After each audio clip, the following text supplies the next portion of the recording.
Signori, signori, welcome everyone to our next BSR hybrid event. I'm delighted to have you here in person at the BSR and of course tuning in from around the world in the UK or wherever else you may be from our new hybrid setup here, which is very exciting.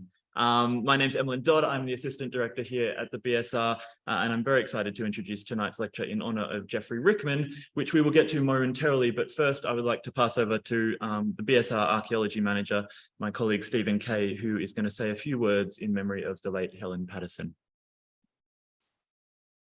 Thank you, Emlyn. So tonight is, as Emily mentioned, our annual lecture in memory of G.E Rickman, who was our former chairman here at the BSR.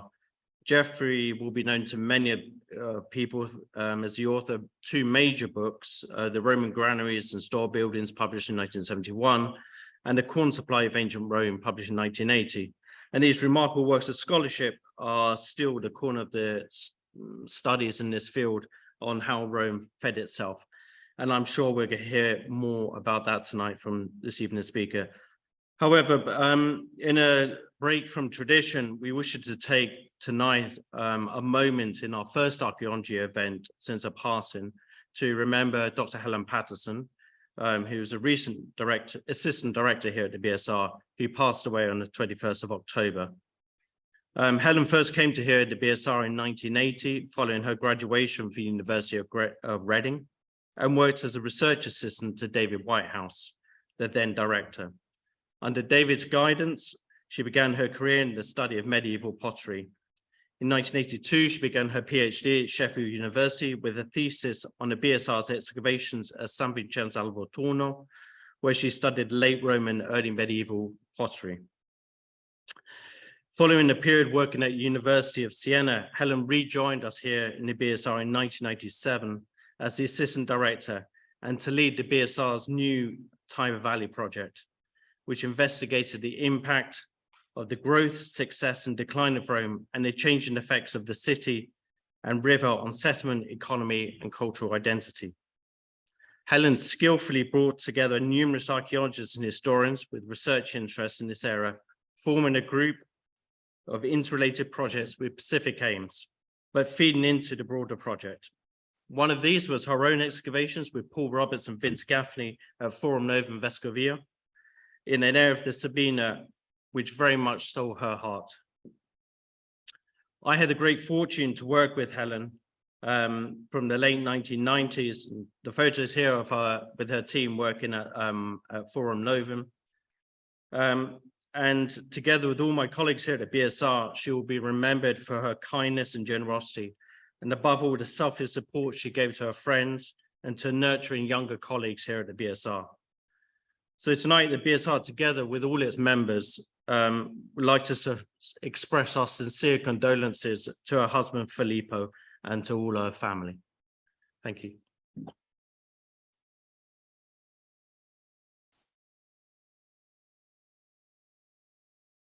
So this provides a timely opportunity, I think, to hold an event in honor of not only Helen, but also another of the BSR's great figures, and that is G.E Rickman, who, as Steve said, is the author of two major books, but also had a strong relationship with the BSR in many other ways. He was living here as fellow in 1958, and as we can see here in the slide, sitting on the lavatories at Ossiantica, which was taken in that very same year, alongside other BSR scholars in the year of 58. After leaving Rome, G.E took up a position at St Andrews, where he remained a constant supporter of the BSR, and upon retirement took up the role of chairman of our council from 1997 to 2002, and continued to play a role in securing the vision of the BSR's future. G.E sadly passed away in 2010, but since then the BSR has hosted this annual lecture in his memory, given by a leading scholar in G.E.'s own field of research. In recent years, we've had the pleasure of hosting people like Cyprian Broodbank, Nicholas Purcell, Christa Brun, and Julia Boeto, among many others. And tonight is no less special, with Astrid van Oyen aptly taking the lead. Before I introduce Astrid, a very quick reminder to those watching here in person and online that tonight's lecture has been recorded.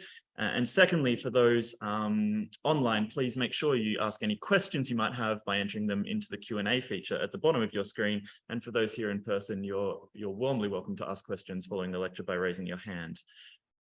So as we all no doubt know, it was a very easy choice choosing Astrid to deliver a Rickman lecture at the BSR, given the themes of her own and Jeffrey's research. Her work spans the archaeology of Roman Italy and the Western Mediterranean, and has in recent years had a particular focus on storage and the archaeology of store buildings. This included her recent book published by CUP, The Socio-Economics of Roman Storage, Agriculture, Trade and Family. Her impressive resume needs no introduction. She's currently Professor of Roman Archaeology at Radboud University and was previously at Cornell University. She co-directs the Marzolo Archaeological Project and is Associate Editor of the Journal for Roman Archaeology. Along with all of these amazing activities, she publishes widely across topics of craft production, rural economies, villas, mobility, and the non-elite more broadly. And this evening, we'll be speaking on the Roman Empire as Kaleidoscope, a view from storage, leading on what I'm sure will be a captivating journey across the spectrum of the realities of Roman storage.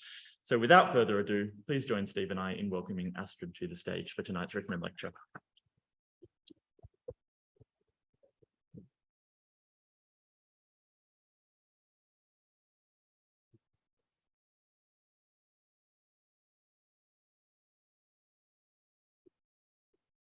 She says here, maybe she says here, see more of you.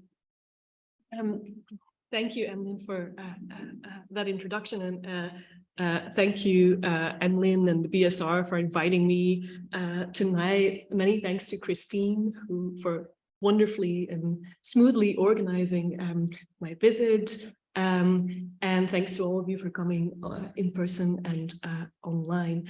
I have to start with a bit of a disclaimer. As Emlyn said, when I was invited to give this lecture, I'd published a book on Roman storage, and so there was no way around talking about that. So I'll talk mostly about published work.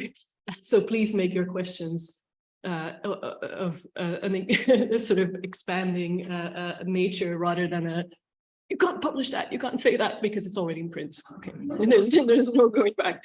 And I guess my justification is that the book came out at the minute COVID happened, basically, and I'll get back to that in a second. So I haven't really had a chance to tour with it, right? And so this is such a nice opportunity, wonderful opportunity to do just that. The subject is, as Emlyn said, very much in line with Jeffrey Rickman's work.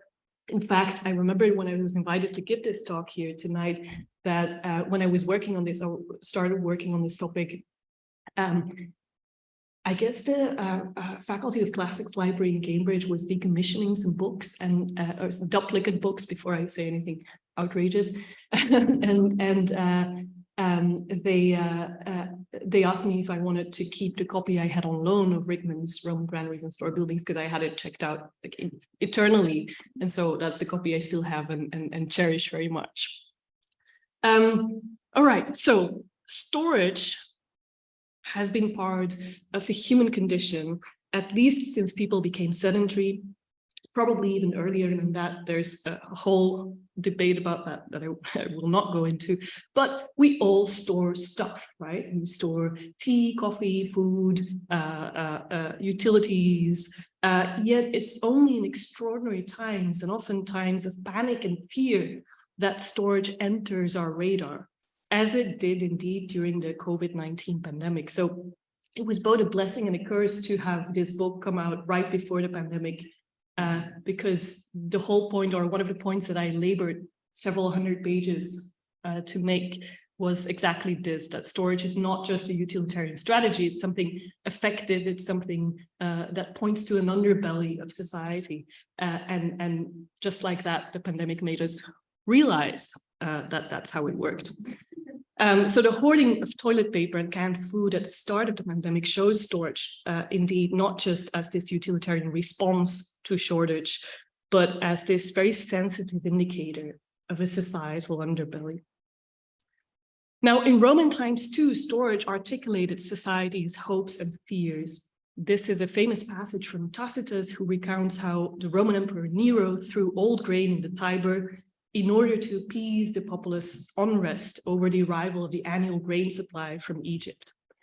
So Nero knowingly or unknowingly understood the psychology of storage, even if his conspicuous spillage might have been read as unwarranted wastefulness. He also, probably unknowingly, understood that this psychology was materially enacted.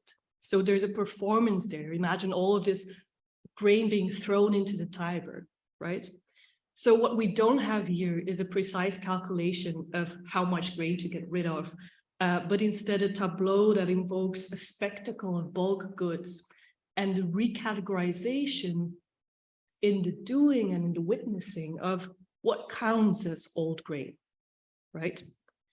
So storage can get at something ineffable, something approaching maybe the ghostly mentalities that are so hard to grasp archaeologically.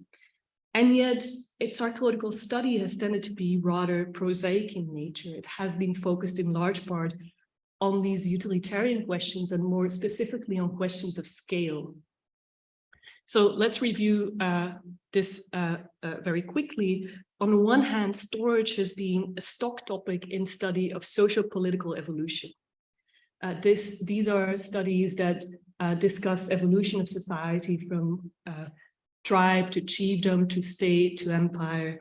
And there storage is seen as an indication of increased specialization, increased complexity, and social stratification. And so this is enacted through centralized redistribution. It's often seen as a key differentiator between tribes and chiefdoms. So once you get chiefdoms, you get this redistribution, you get this central storage. What empire adds, according to this tradition, is scale. So empires do much the same things, many of the same things that chiefdoms and states do, but they do it bigger. In the words of Robert Carnero, everything, and I quote, everything that followed in the wake of chiefdoms, including the rise of states and empires, was in a sense merely quantitative, end quote. So too for storage, it would seem at first sight. And indeed, figures for the storage capacity organized in and by the Roman Empire are dazzling. In the 1st century BCE, as Rome conquered more territory, formalized provinces, especially in the Western Mediterranean, and we'll come back to this shortly, we see large estates or villas in central Italy multiplying and dramatically expanding their storage facilities, indexing large-scale production for export as a direct consequence of empire building. And as Rickman showed, the endless flow of staples to the capital is materialized in a massive warehouse complexes at Ostia and Portus. So Rome's main harbors. This is probably banal to all of you, but to explain what Ostia and Portus were, I'll skip that. But so where these surpluses were transshipped for river transport to the capital. So we do have, without a doubt, this narrative of scale that is without a doubt relevant, right? Mind-boggling figures and processes linking storage and empire. Yet these also stand in sharp contrast to the role of storage in another part of literature, which is storage as a farmer's risk buffer. And this too is very, very pertinent for the Roman Empire. In a Mediterranean characterized by geographical fragmentation and climatological variability, uncertainty was endemic for the farmers who made up the bulk of the Roman population. And storage there is seen as a strategy to even out seasonal or periodic variability in the availability of resources. So where storage as a mechanism of empire on the left of the slide dazzles through its scale, as a peasant strategy of risk mitigation on the right, it's never enough. It's always too little. Whereas it generates wealth and power when approached from the top of the social pyramid, it becomes a symptom of powerlessness as seen from its base. So we end up with a schizophrenic reading of the process of storage. And this is somewhat problematic. And it results, I argue, directly from a very narrow take on this question of scale.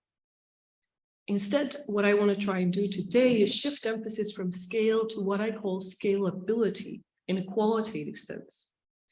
So by this, I mean how, according to which template, following which mechanisms do empires scale up? and specifically did the Roman Empire scale up? Which effective social and moral principles did storage mediate through this process of creating scalability? Moving from scale to scalability also requires materializing storage. Simple questions of scale are linked to a flat notion of surplus. How much is stored? Under this banner of surplus, crops and products of different nature are translated to a largest common denominator, whether it's volume, whether it's calories. But what happens when we texture this notion of surplus, when we pay attention to the frictions and fissures that appear when we ask not just how much is stored, but also what is stored and how? Rickman himself, I don't know if he actually intended to be ahead of the material turn in any way, but I thought this was a very nice quote. He intuited, I quote, that there were special features about grain as an article of trade, which made it unlike any other in the ancient world. So it's this cue that I'll follow today. It's this observation that I want to run with today. What are these special features of grain and where do they take us? How were they mobilized or massaged in storage, and how did this impact pathways of scalability in the Roman Empire? And to show you how he was ahead of his time, this is very much the central thesis of a much more recent book in anthropology, James Scott's Against the Grain, who links process of state making to grain production and grain storage. And we'll get back to this near the end of the talk today. Okay. In the 1st century BC, the Roman elite was under stress. Conquest had brought in new sources of wealth and new styles for consuming that wealth. More people than ever laid claim to roles of power, and one of the responses was a rather moralizing return to values of the good farmer, a farmer who was productive and cautious, not flaunting luxury. Yet at the same time, this Roman elite was also presented with the opportunity to tap into new markets for export, in particular wine. The resulting boom in agricultural production and commerce in and from central Italy led to very different takes on this topos of the good farmer. And different scholars have emphasized different sides of what I just sketched very summarily. Either they see the Roman elite landowner and the Roman economy as a whole as sort of in a Finley way paralyzed by moral and social concerns with status, or conversely as upholding this morality as a mere mask, instead latching onto mass production. And of course, this is a huge simplification. The dramatic increase in the number and size of storage facilities on estates in central Italy, so again, without a doubt, a scalar increase, has been read through this same bifocal lens, either as tools for boosting the estate's economic performance or as conspicuous consumption and display. Now, as so often, both of these positions, and I'm going to make a very stupid pun, contain a grain of truth, but both also have it wrong in that they fail to think through the actual storage practices and indeed the stuff that was stored. So let's look at this stuff in a bit more detail. Before the 1st century BC, grain was stored in storerooms at the fringes of villa buildings. From the 1st century BC onwards, we see a gradual process of these villas being equipped with larger storerooms. This is another one incorporated in the villa body, at the Villa Regina in Bosco Reale, leading on to a threshing floor. And then the famous example of Sette Finestre, where we have a freestanding granary. So a scalar increase, but also a different modality in that we have separate building for storing grain. The grain in these Roman period granaries was preserved through air circulation. But despite measures of temperature and humidity control, grain stored in this way didn't keep for very long. And so you needed a fast turnover in order to minimize losses from storage. This fast turnover was facilitated by gathering the grain as much as possible in a central place from which you could easily assure logistics of stocking up and releasing parts of that grain. And so the architectural formula accommodating both the necessity of fast turnover And the nature of grain as a bulk good was to store your grain in a single centralized granary. And this particular architectural rendering of granaries created a specific effect on the visitor or onlooker. Their disconnection from the main villa building emphasized their visibility. This one is actually built a little higher up than the main portion of the villa body, so it's extra visible. Yet in direct tension with this visibility, the actual contents would have remained rather invisible. So outsiders' impression would have been a sort of unqualified sense of scale. Small windows kept rodents out, but also defied onlookers and reinforced the boundaries of knowledge and ownership. So what we have is this model of the single freestanding granary as emphasizing rather traditional values of ownership, defining the world according to what we could call a binary division between haves and have-nots, between those who knew what was inside the granary and those merely looking on, dazzled by scale. So this was a rather conservative message of belonging and exclusion in a world of social fluidity and economic opportunities. Now, to highlight the specificity of what I've called elsewhere this moral architecture of grain storage, it's worth pausing to look at storage of other products as well. And let's first turn to water storage, which was a standard feature of agricultural estates in central Italy. Of course, water is needed at all times, but before this key moment of the 1st century BC, it was invisible both physically and socially. And water was usually stored in one or more underground cisterns, often underneath the main courtyard of the villa building. From the 1st century BC onwards, some of these cisterns became disconnected from the villa building and became increasingly larger, often with multiple internal naves. So much like these granaries, the freestanding cisterns too were monumentalized and became landmarks in an estate's layout. But key differences in the process of material change and its temporal implications meant that a similar architectural vocabulary opened up rather different possibilities for water storage than it did for grain storage. In contrast to grain, and at the risk of pointing out the obvious, water doesn't really go bad with time. Under most temperature conditions in Italy, it doesn't even transform physically, right? Even if it does get contaminated, it can still be used for many of its purposes, like irrigation. So there's not the same pressure on the speed of turnover of stored water, and you don't have the same urgency of centralization. You didn't have to use or distribute all your water quickly, so there was no practical need to assemble it all in one place. As a result, cisterns could multiply as opposed to the single granary, and their position could be targeted directly to where your water was needed. And this spurred the development of new specialized nodes of activity on the estates, activities that relied on direct water supply.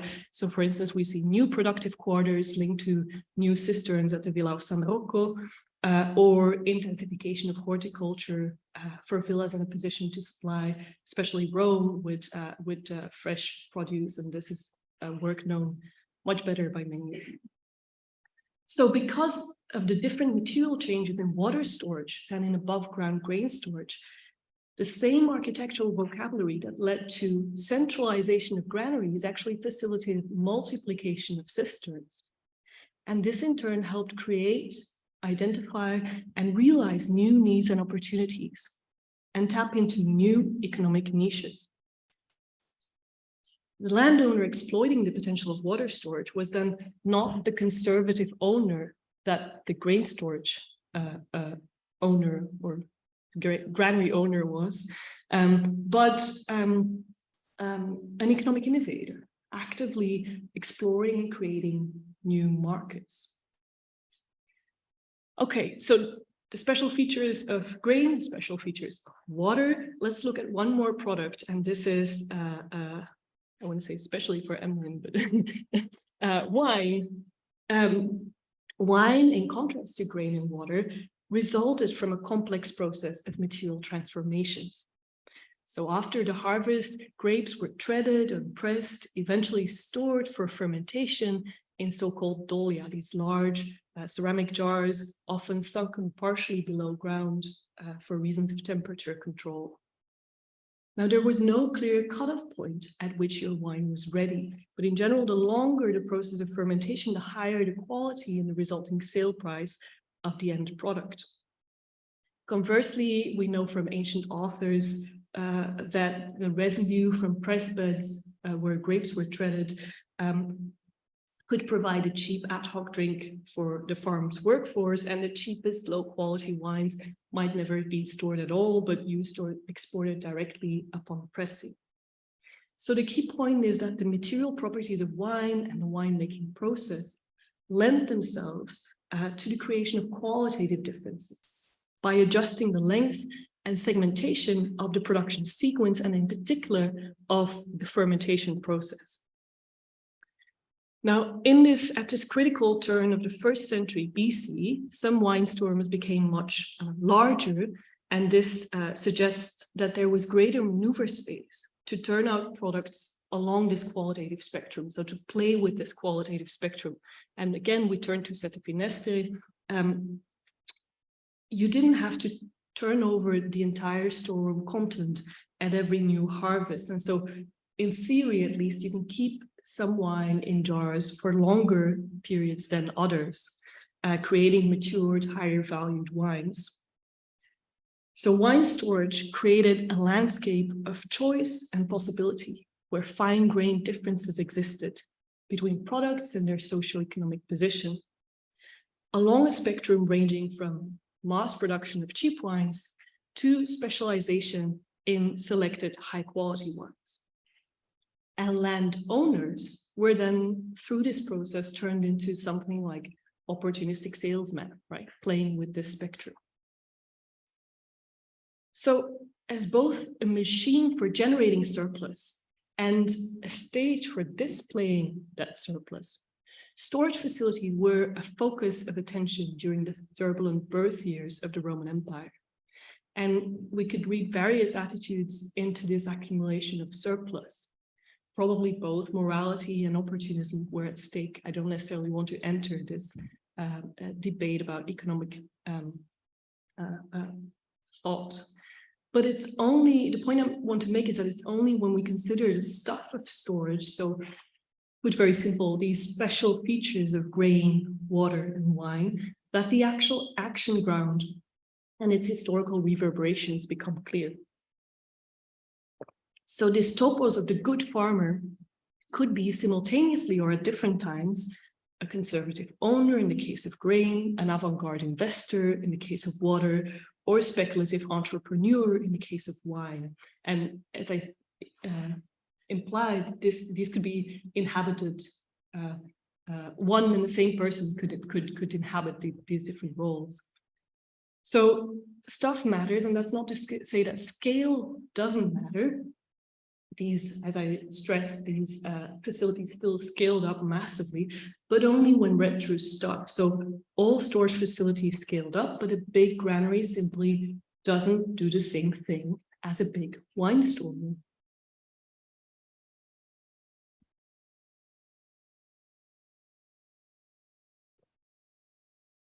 To further examine these special features of grain as an article of trade, let's now travel to southern France and northeast Spain, Catalonia, and back in time to the late Iron Age. Here we have local communities living on perched settlements, so-called oppida, and they'd been involved in trade with Carthaginians, Etruscans, Greeks, and from the 3rd century BC onwards also Romans. Those traders setting foot around this Gulf of Lyon were in search of slaves, metals, but also and especially grain. And this was produced in the coastal hinterland of these sites, where cereal cultivation expanded and intensified in the late Iron Age. And this grain was then stored, at least in part, in large subterranean silos managed by these local communities. Hermetic underground storage relied on maintaining low moisture and a constant low temperature. Now, if those conditions were met, and this was always a very subtle balance, but if those conditions were met, a protective shell formed inside the silo, so the external part of the grain, the stored grain, formed this sort of shell, and grain inside could potentially be stored for very long periods of time. Once the seal, the hermetic closure was broken, though, oxygen entered, and the now more brittle grain would deteriorate rather rapidly, leaving a large amount of grain, so an entire silo worth of grain, to be used or consumed rather rapidly. From the late 1st century BC onwards, Rome formalized its commercial and territorial interests in this area, and large wine-producing estates took over these coastal plains, exporting their products regionally and beyond. So in this colonial situation, it's tempting to imbue different agents with different scales of action. We're back to a question of scale, but also different futurity. So to see a small farmer, an Iron Age farmer, as synonymous with the colonized, inhabiting a cyclical model of stasis, and to see, on the other hand, imperial and elite agents and colonizers act out the linear time of progress and change, playing their game at a larger scale. But careful attention to the practices of storage goes some way towards correcting those assumptions. More than a cyclical future, late Iron Age grain storage in silos anticipated an open-ended future in a punctuated model of time that characterized both practices of trade and feasting. So demand from the Mediterranean traders who would show up on the coast in search of grain was expected, but it was never quite predictable. The seafaring routes, the timings, the contacts supporting this exchange were not institutionalized. They varied from year to year. So subterranean storage in these hermetically sealed silos anticipated a future of opportunity, keeping grain materially stable for periods of time of undefined length, but always at the ready for sudden release. So you could always open your silo when the moment was there, when the time was there. These novel wine estates that graced the coastline from Ampurias to Marseille commanded massive storerooms with up to several hundreds of dolia or wine jars, and they embody these entrepreneurial strategies, market exchange, far removed from the tribal feasting late Iron Age societies. Yet I argue that they operated on much the same model of futurity as did grain storage in silos. As I've mentioned already in relation to the Italian villas, fermentation in dolia was a key value-adding step in wine production. But it was open-ended. There was no defined point in time when wine would have to be taken out of storage, and this temporal flexibility opened up a new window of decision-making. So wine improved with fermentation, but it was also at risk of turning sour. And this value-adding potential of fermentation was fully harnessed by these storerooms in Catalonia and southern Gaul, which were many, many times larger than their Italian counterparts. This is work by Annalisa Mazzano and many others. And I've mentioned in the previous section of this talk that the larger your storeroom, the greater your flexibility to play around with this qualitative spectrum of wine. So this material practice of wine fermentation in dolia and its open-ended future allowed playing with a supply-demand balance. In case of glut, the estate owner could choose to keep wine in storage for longer, awaiting more favorable sale prices, targeting a niche of high-quality products, or even artificially driving up the price. So choice, opportunity seeking, and adjustment to variable contextual factors were paramount, as was the case for grain storage in silos. So we cannot identify the agents behind these early Roman wine estates. There's a whole literature about this. Were they former Celto-Iberian elites? Were they immigrated Italians, small farmers gone big? But in terms of scalability, the question is somewhat mute. Again, scale increased, no doubt, but what we see instead of indigenous futurities replaced by Roman ones, or instead of the stasis of the small farmer replaced by the dynamism of the large entrepreneur, is the recycling of an embedded way of knowing, acting on, and predicting a future that helped negotiate risks and opportunities in this new colonial world. Meanwhile, grain was still grown in this area, in the Northwest Mediterranean, but the number of cereal species was drastically reduced. And this resulted in a more homogeneous crop, consisting mostly of hull barley and free threshing wheat. And this narrow selection of species increased predictability of timing and yield somewhat, but it also lessened the scope for contextual adjustments, for instance, to soil differences. Taxes were levied at least partly in kind, and we get these new large granaries in new colonies collecting grain to provide for their population and for military supply. Those granaries were built on the Italian model that we've just seen, or that we've seen earlier in this talk, as above ground storage ponds, maximizing airflow to preserve their content.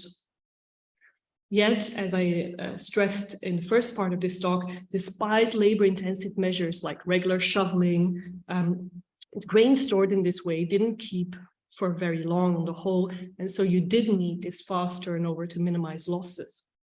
So again, we have the same story as we've seen before of pressure of turnover leading to centralization of stored grain, in this case, in new nodes of communication of the Roman administration that were cities. On the left, you can see a maquette, a reconstruction of the granaries on Vienne, a key point of turnover along the Rhône, and on the right, a military granary linked to the base at Renier-Blas. So cities and military bases. And this centralization allowed the authorities to administer and ration the flow of grain. So in contrast to silos, grain stored in these granaries would have been accessible at any time. So you can manage smaller circulation of smaller quantities. And this would have lent itself to measuring, to counting. And so this accountability and regular circulation of smaller quantities were exactly structural conditions of the Roman taxation system. So this technique of storage, the same product, worked in tandem with Roman taxation. And this changed modality of grain storage fostered a radically different kind of future, a future that was defined in time, that was controllable and accountable. And this was at odds not only with what came before, which was the open-ended future of grain storage in Iron Age silos, but also with what was going on contemporaneously in different registers of practice, namely the manipulation of an open-ended future for commercial gain through wine storage. As I've made the case that these two practices, although working on with a different product, kind of worked along the same rhythm.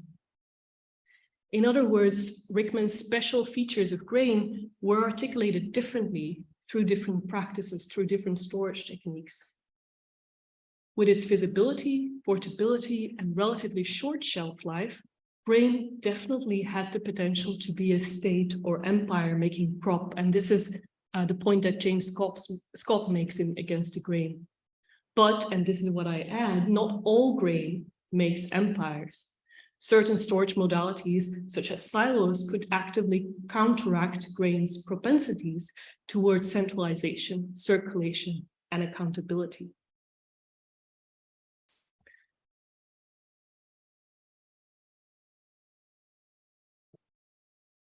Let's now return to Italy and to the core of Geoffrey Rickman's work, I guess, or nearer the core of Geoffrey Rickman's work, and in the imperial period, and more specifically to the port system that I think many of you know very well, including Ostia, Portus, and also Puteoli further south. And again, as many of you know very well, much ink has been spilled trying to identify the agencies behind the supply of Rome, in particular behind this great grain trade that was so dear to Rickman, right? So was this predominantly a system of state-driven redistribution or of private market exchange? Attempts to retrofit the archaeological evidence of storage facilities at Ostia and Portus to this question have once again leaned heavily on this criterion of scale, read very simply as size.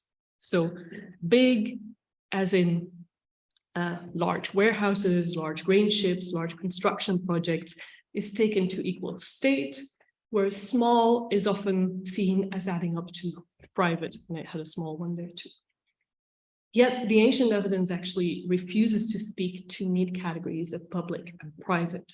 So ancient sources talk about, and I know there's legal historians in the room who know this better than I do, but they talk about emperors, traders, shippers. They mention prices, taxes, trading seasons, but they don't range these under respectively a public and a private rubric. What is clear is the fluidity of roles and the overlapping of actors. So shippers could be contracted by the state, but also operate on their own count. Ship owners could rent out space in their cargoes, but also transport cargoes as independent traders. Emperors could manage public grain from taxation, but also grain from their imperial estates. And if anything, it's this, what we would call, I think, true modernist, dubious role of the emperor that I'll come back to in a couple of minutes. But it really, what's really clear is that it was the emperor who was held responsible for the grain supply of Rome. So a couple of passages here, the famous coin type of the Ceres here, of Claudius. So keep that in the back of your minds. What does transpire clearly from the archaeological evidence is an insatiable need for storage space. The construction of new warehouses peaked in the Trajanic period, and in several times a true scramble for storage space hit Ostia and Portus. And so what we see, for instance, is many of the intercolumnia, the spaces in between columns, being closed off to create extra space. On the left, a photo of the courtyard of the this phenomenon in the courtyard of the Grandi Aurea in Ostia. On the right, the portico of the Magazzini Cosiddetti di Traiano at Portus.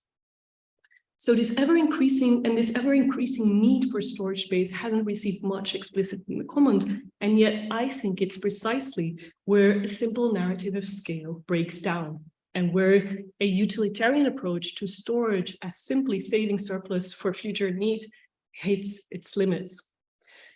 It cannot be explained by a simple correlation with population dynamics at Rome or by trends in agricultural production, so by simple sort of push or pull argumentation.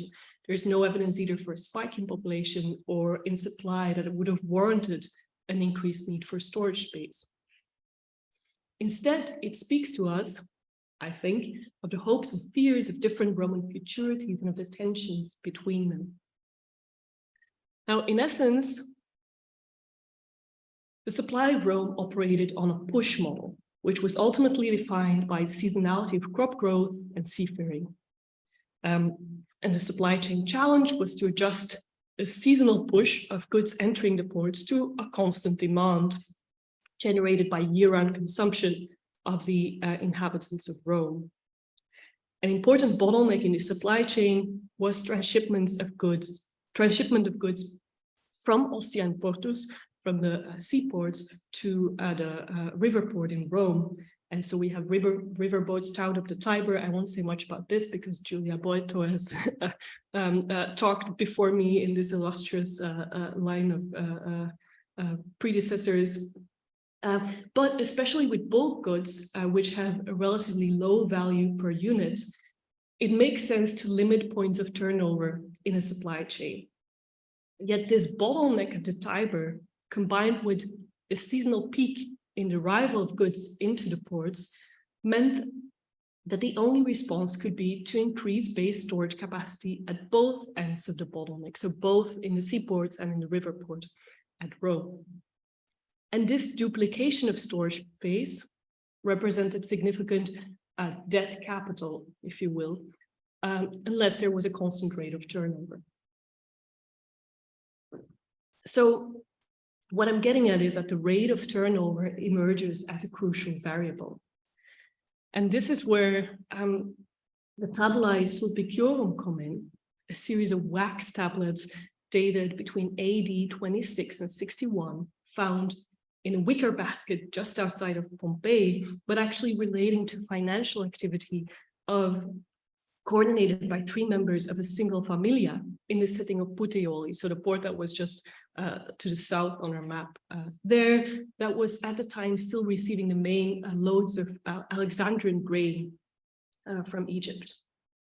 And 3 tablets in particular are in dialogue as they document the actions of someone called Gaius Novius Oenus, who was a grain trader.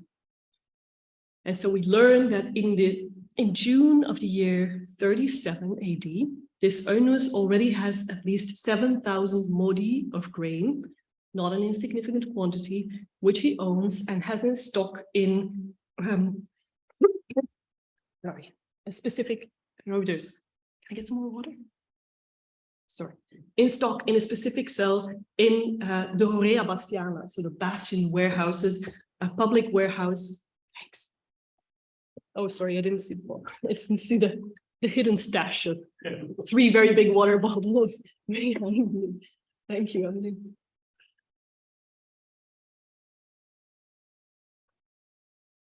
So he has a significant amount of grain already in stock in a specific cell in a public warehouse in Puteoli. But he wants to purchase more because he uses this grain as a pledge, a pignus, and one of my Radboud colleagues, Rick Verhagen, has just published a book on, as a legal historian on this phenomenon of pignus. He uses this as a pledge to receive 2 loans. First, 10,000 sesterces on June 18 or 28, and then another 3,000 sesterces on the 2nd of July. Both are to be paid back on demand. Now, late June and early July would have been early in the grain season when the first couple of boats from Egypt could be expected. It wouldn't have been the best time to strike a good deal buying grain, but this was counterbalanced by wide profit margins selling grain when stocks were depleted and prices ran high. And what I want to observe here is that all actions in these contracts seem rather rushed and ad hoc.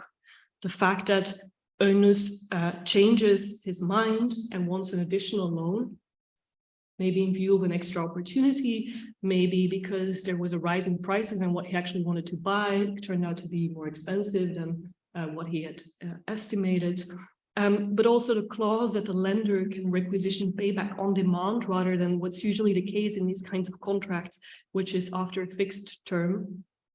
So this is a world where news of deals and opportunities seems to travel locally in fragmented ad hoc knowledge networks. Storage was necessary in the short run to maximize profit margins, but detrimental in the long run.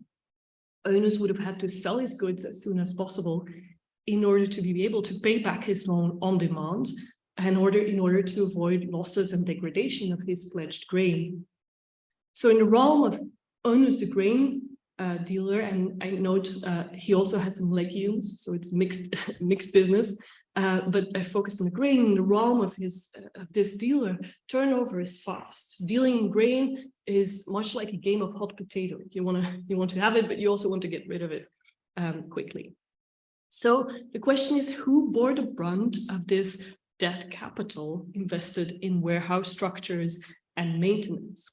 And the answer has to be those who had significant capital to operationalize storage in the long run, those who could overcome, again, this pressure on turnover.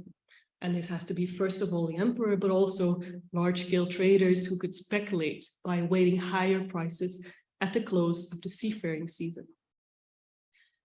The risk of losses due to grain spoil in storage were high, and even higher than what I've been saying repeatedly for villa storage and for storage in the case of Vienne, Nieblas, because this was grain that came from overseas. It was moist, it was usually not in ideal condition.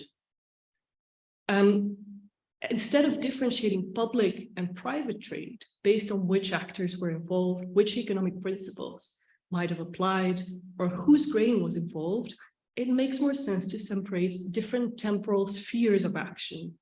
A short-term, opportunistic one, responding to the seasonal rhythm of crop growth and transport, and a longer-term one that could disconnect itself somewhat from these rhythms, that was able to rise above these rhythms, spurred in large part by the emperor's double mission to avoid famines, but also to make a profit. And the grain involved in these different cycles would have been defined differently.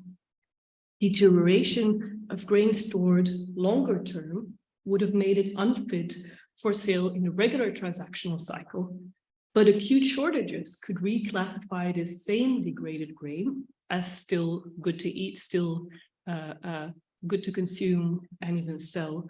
And this brings us back to the Nero passage, right? What counts as old grain, and it might be the same, but under very different conditions. So in short, a storage cell full of grain would have represented a significant risk for the grain trader owners who operated in the short term and for whom every single rotten grain counted and threatened his business.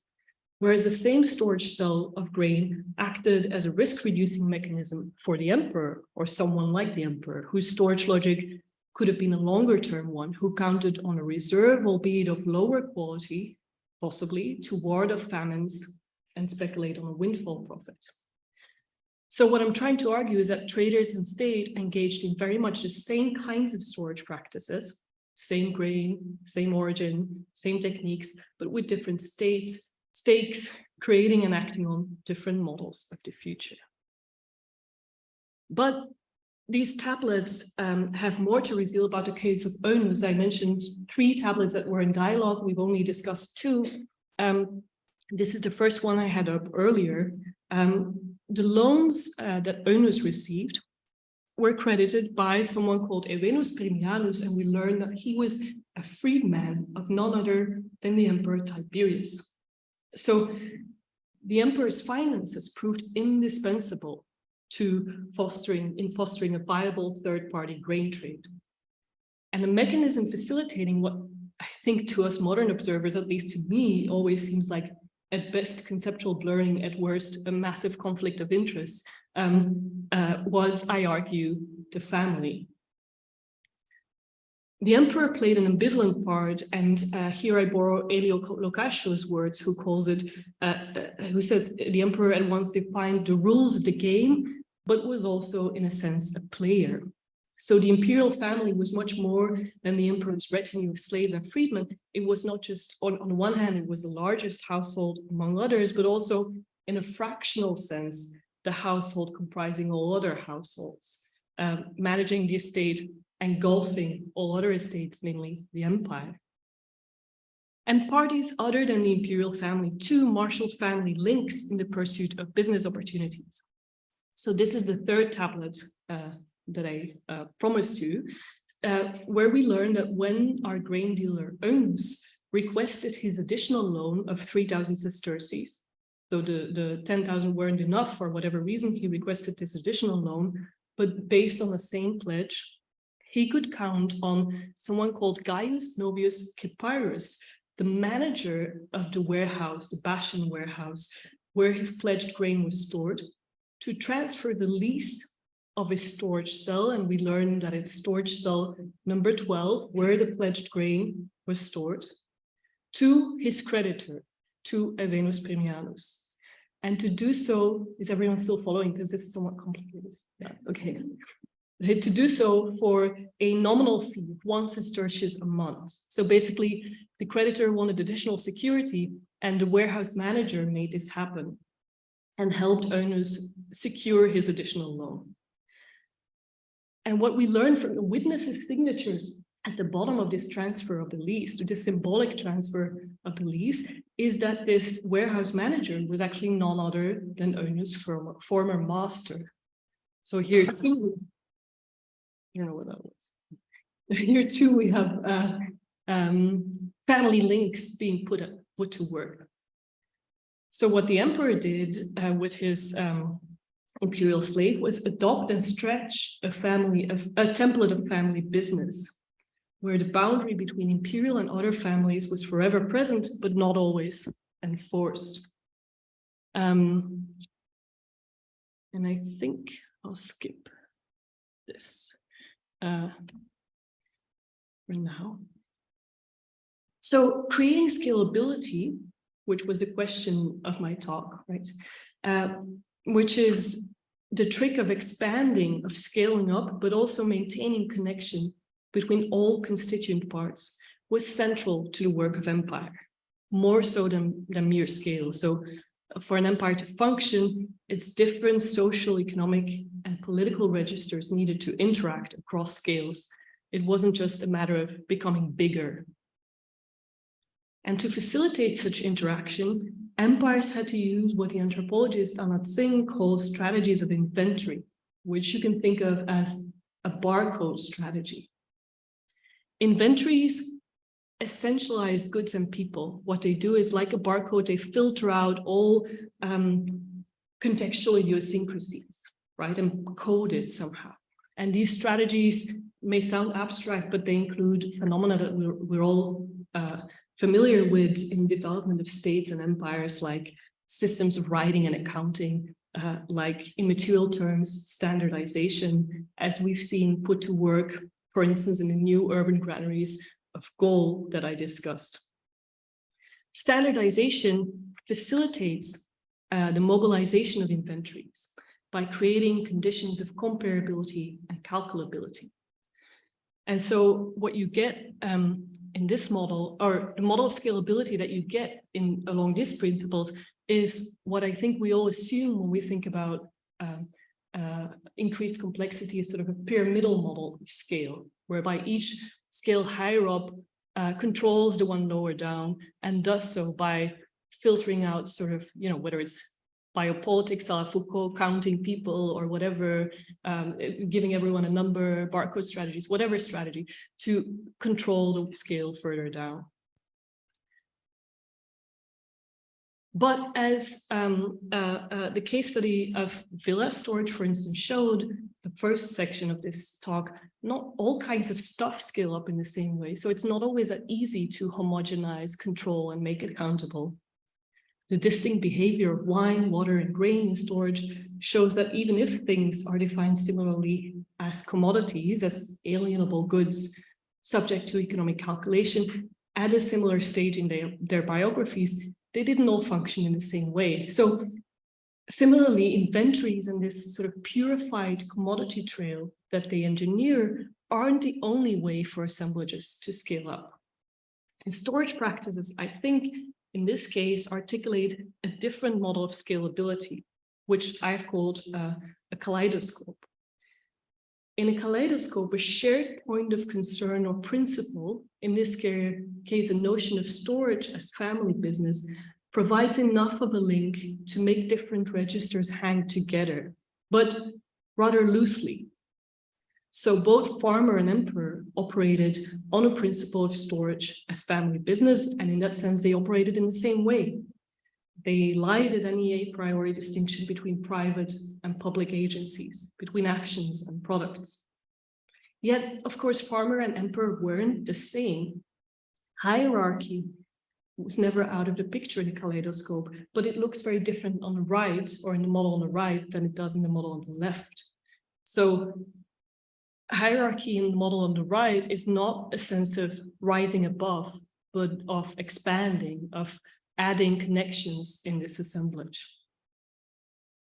And this results in a sort of what I've called a scalar disorientation. Is where are you situated at any one point, in any one context, in any one action? Are you in the bigger whole or in a fractal subset? And this is characteristic of a kaleidoscope, and I think this describes exactly what I hinted at earlier, this dual role of the emperor and therefore of empire, as both author of institutions and acting through those institutions. So hierarchy always loomed large, but at the same time remained elusive. And this, to get into sort of new institutional economic stuff, I think this new, now you see it, now you don't hierarchy, just didn't provide the same benefits of reducing transaction and information costs as did vertical integration as per the model on the left of the slide. So all too often scale is pre-formatted according to evolutionary categories like state and empire, a story of big, bigger, biggest, as well as a story of increasing centralization. But once we start texturing scalability and its material practices, these simple scalar narratives are found wanting. We need, and if there's one take-home message to my talk, I wanted to be this one, that we need better vocabulary to describe historically situated processes of scale making. And I've offered one such model here. And I think storage and Geoffrey Rickman's intuiting of the need to pay attention to these special features of grain offers a unique lens here as a field of practice in which disordering is no mere analytical question, but it was a practical problem grappled with by historical agents, as we've seen in all of the case studies today. Thank you so much for your attention.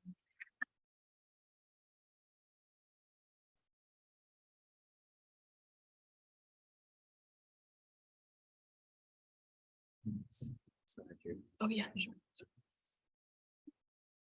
Right, thank you very much, Astrid, for an amazingly in-depth and diverse talk, showing us multiple trajectories that I was not expecting.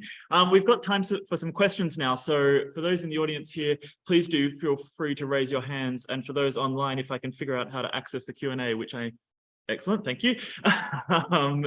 Please do enter your questions into the Q&A now, and we can go ahead and take those.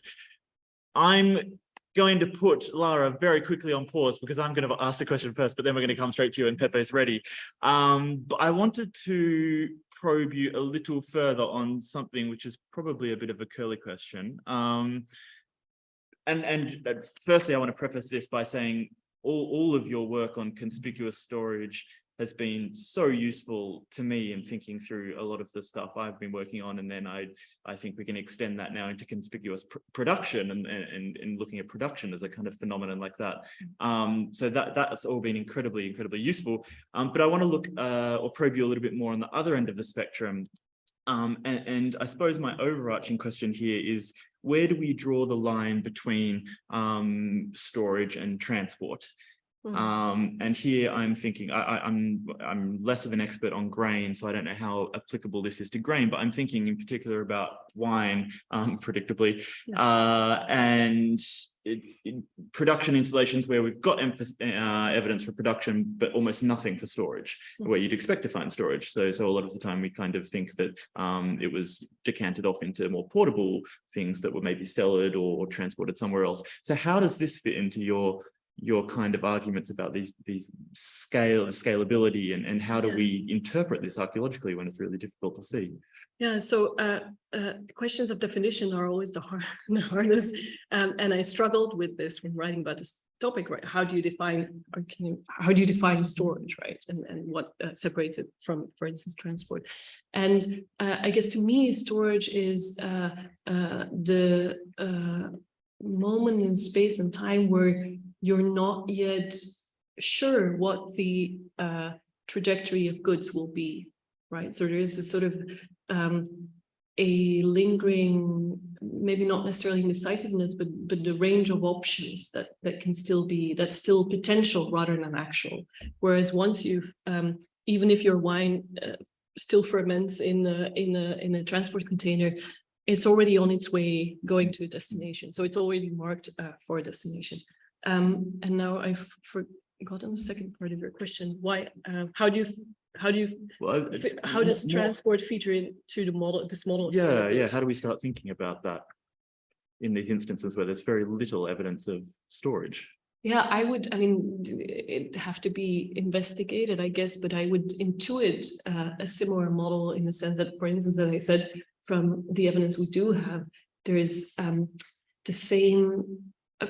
With, for instance, the grain supply or supply of Rome in general, there's the same fluidity of roles and the same resistance of the evidence that we do have to the traditional categories of analysis that we work with, namely public and private. We try to squeeze everything in those boxes and then it resists. And I'd say at the very least, there's scope for a similar reassessment of the sort of grander structure. Our silos of thought. Yes. Fantastic. Thank you very much. Lara, over to you.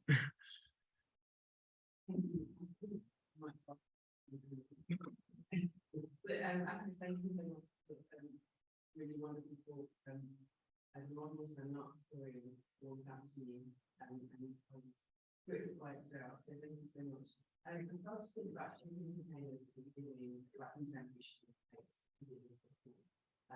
which I find completely fascinating. Artists and projects I've been seeing, hanging out with previous experience, this sort of time to those things in the contemporary world.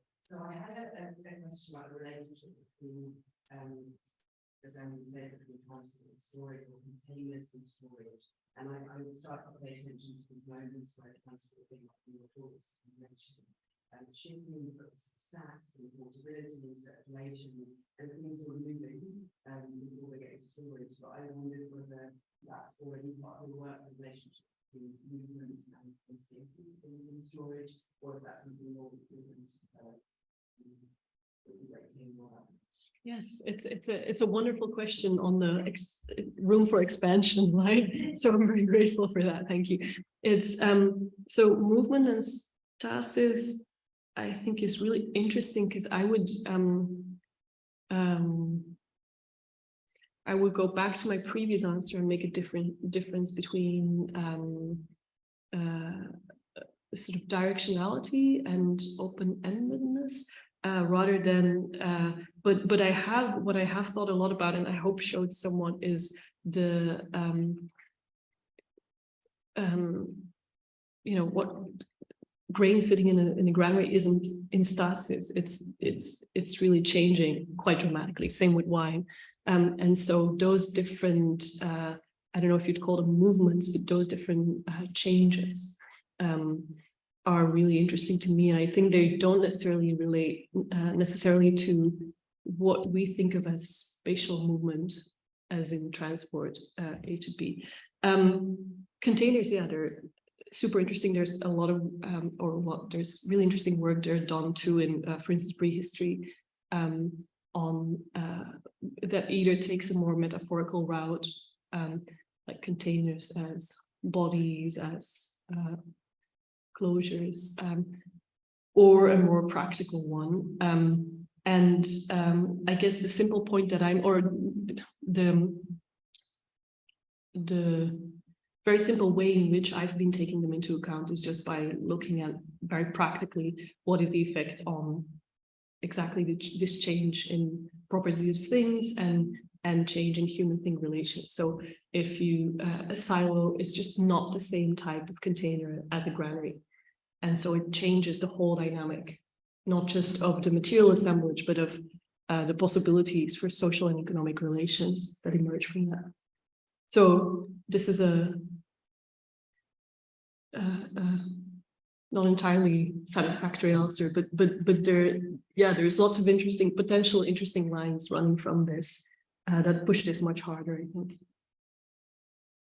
Thank you, Lara. Do we have any other? Yes, two up the back, and then we've got some online as well, which we'll get to. Thank you. I know in Latin texts on how to manage an estate, it's always a woman's role to look after storage. So I just wondered if you had any thoughts about how this was a kind of storage was a gendered practice, and whether scalability had any impact on women's roles and entering into business, because I know at this stage we do have some women who are making the most business-wise of these kinds of opportunities. So I just really like to hear what you have to say about it, because I know that's happening in Pompeii with some of those texts that you saw, that we saw, some of them are like women engaged in that kind of business. So I wonder what you had to say. Yeah, thanks. That's a great question. So, okay, so I have I thought about this in another it's a chapter of the book in another, but not in relation to this evidence that I presented today, but in Ria Berg is here in the audience, who's thought much more about in much more refined ways than I have about this. But this is you get this in the domestic sphere, you know. So authors writing about household management, basically, as in literally the stuff inside the house, and how to manage it, and the matrona having the key to the storeroom. And so I've done a bit of work in that one chapter, mapping storage inside the house and circulation of that, and in relation to what I've called landscapes of knowledge. And so who would know what was stored where, and not necessarily who would know it, but what was the potential for one person to have this knowledge, and how much fragmentation was there built into the way things circulated inside the house, right? So I think that has interesting implications for gender practices, and I think provided some more scope for resistance to the patriarchal narratives that we get. But that was very much focused on the domestic. So I haven't really expanded that. I guess I made some links to the bigger scale in relation to a bigger model of a sort of family business that I hinted at, but I haven't really fully thought through how that links to different roles for women in, let's say, business at large. So that's a really interesting question. And I wonder if do you have any insight on whether this changes at this time, in this crucial period? Or because I know, for instance, in Puteoli, one of the warehouses was owned by an aunt of the imperial family. And so, you have women also being warehouse owners, and engaging in these same kinds of business tactics and practices. But I have no sense of whether there's a more specific historical argument to be made there. I haven't touched on this, but what I've done on women in the textile industry, it works there. So you get more opportunities to import and export is having an impact on women's roles as business people. So I think it's an interesting place of home. Yeah. And who's doing the storing, and is it like the men doing the storing, the wine? Is that a man's role? Or is it only like what is in the house? And where are the limits of the house? You know what I mean? If the granary and the storeroom is next to as a part of the house, is that a woman's space or a man's space, or is it both? Yeah. Anyway, there's some thoughts. Yeah, thanks. I'm reluctant to gender these things, partly because of my own limits of my own expertise. But I am very interested in thinking about what I sort of tried to explain earlier in this, as I've explored a bit in this other chapter that I didn't talk about, just how fragmented is a certain landscape of action or knowledge, and just how much scope is there for not necessarily the sort of slave resistance or tactics of resistance a la Hackworth Peterson, but how much scope is there for other agencies or different agencies to mingle, to enter into tension, to enter into conflict. So I don't necessarily want to say, partly because I'm not in command necessarily of all the textual material, as well as some other people in the room, or this is this is the female space and this is the male space of action. But just how, so if you, my slides are gone, but if you work with a pyramidal model of scalability, this is in essence sort of the patriarchal model that comes from the texts, right? In the sense that, you have the patriarch at the top and they oversee all the lower levels.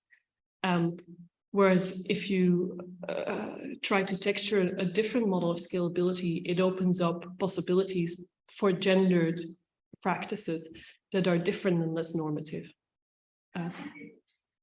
Before going to Alice, we will take one from our online audience so that we are inclusive of them as well. From Simon Malmberg, which you can read here, but our audience here and online cannot.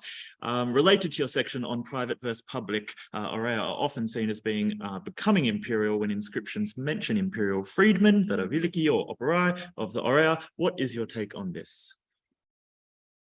Yeah, Janet probably has a clearer take on this than I have, but I think to me, I think this is very much fitting what I've described, in that there's a sort of murkiness that we might see as that I'd hope we from a modern perspective would think of as dubious, as somewhat problematic, that people who are supposedly linked to a state, or at least how we tend to approach states anthropologically, are also meddling on other planes of action. But so I think it fits this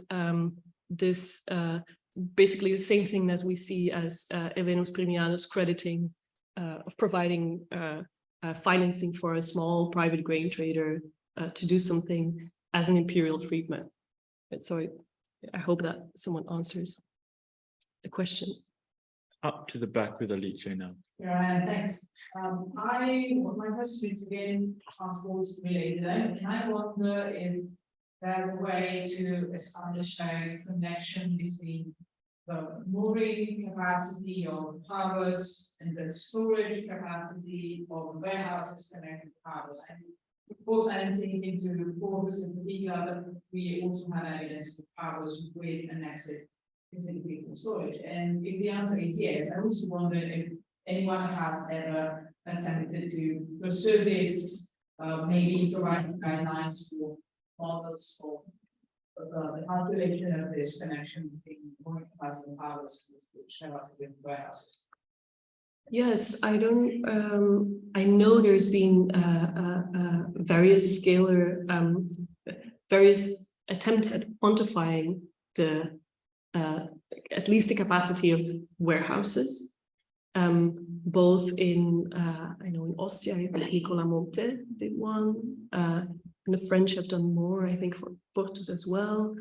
I'm blaming my pregnancy brain for forgetting other examples, but this is a line of research that's well established also, for instance, for rural granaries in the provinces, and then the variables include, how high could you stack grain, what pressure would it have exerted on the walls, was it stacked in sacks, or as it seems like most people think now, loose, because if you have this, especially for Ostia and Portus grain shipped from overseas and it's a bit moist and you put it in bags, it's even worse than if you have it in loose heaps.